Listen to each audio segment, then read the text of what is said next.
All signs point to Northern Virginia as ground zero for the global disruption. New tonight, Matt Gregory shows us how an outage in the DMV sent shockwaves around the world.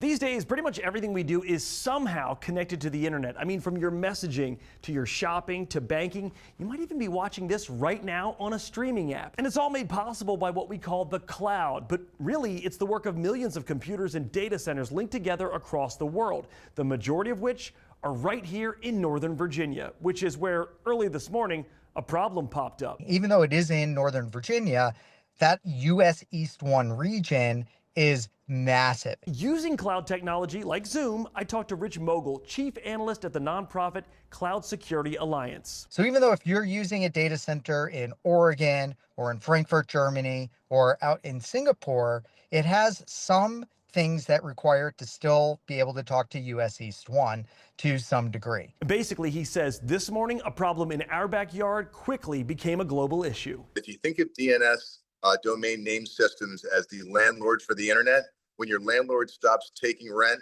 and allowing people to function is really what happened here. Brian Vaughn from Bethesda's Technology Transition Paradigm says when the computers stopped talking, that's when the sites went down, like United and Delta Airlines, Snapchat, even the video game Fortnite. We actually lost some of our services today.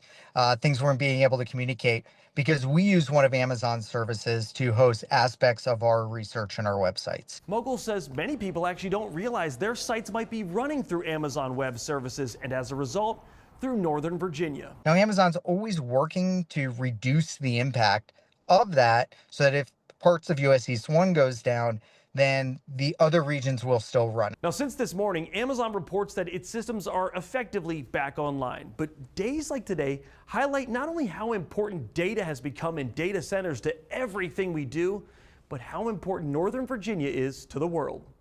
In D.C., I'm Matt Gregory, WUSA 9.